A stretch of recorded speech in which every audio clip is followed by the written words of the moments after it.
There is some pretty dramatic video, Wolf, from the cockpits of military planes, and tonight we've spoken to pilots who have spotted those UFOs. There have been enough of these sightings in recent years with specific descriptions from sharp-eyed pilots that the U.S. military is now streamlining its process for reporting those incidents. Oh my gosh, dude. Wow. A veteran fighter pilot surprised by an object outside his cockpit window. There's a whole fleet of them. Look on the ASA. My gosh.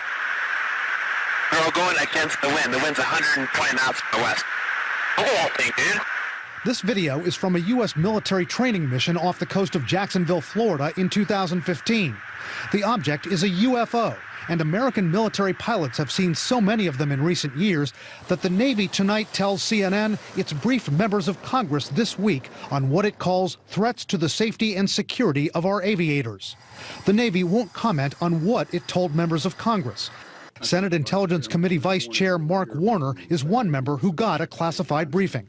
One of the key takeaways I'd have is that the military and others are taking this issue seriously, which I think in previous generations may not have been the case. And it's even gotten to the level of the president. I did have one very brief meeting on it, but people are saying they're seeing UFOs. Do I believe it? Not particularly. But former Navy pilots tell CNN they still can't explain the objects they spotted. We spoke to Ryan Graves, who flew Navy FA-18 Super Hornet fighter jets. He was on that same mission off Jacksonville, which spotted this object. Well, if there's a look at this thing. It's rotating. Graves told us this object was similar to what he saw on training missions off the southern coast of Virginia throughout 2014 and 2015. That was one of the most amazing things to us, or at least to me, was that these objects would be out there all day, and the speeds that they're exhibiting, as well as the flight characteristics. There's no platform or really energy source that I'm aware of that could allow something to stay in the air as long as these objects were. Graves told us he and his fellow pilots first thought these objects were drones, then a near disaster. Someone accidentally had one of the objects flying between his aircraft at very close range and gained visual, realized it was very unlikely that it was a U.S. drone program. Another former Navy fighter pilot, David Fravor, told us he saw a UFO during a training mission off San Diego in 2004 on a clear day. What surprised him? The object had no visible propulsion and was much more agile than a plane or a helicopter.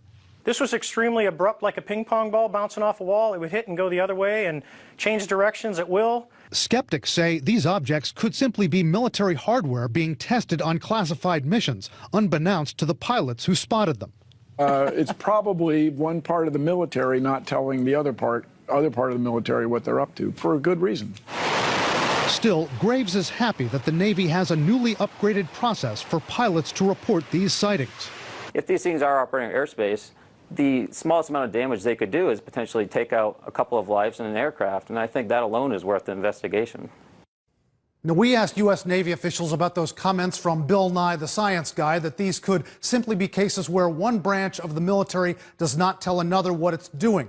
A Navy official did not respond directly to that, but did tell us they are working with the U.S. Air Force and other branches to better understand what pilots are seeing. Another Navy official told us the Navy does not believe that aliens have been flying around in U.S. airspace, but he said they do have to investigate all of these reports of unidentified aircraft.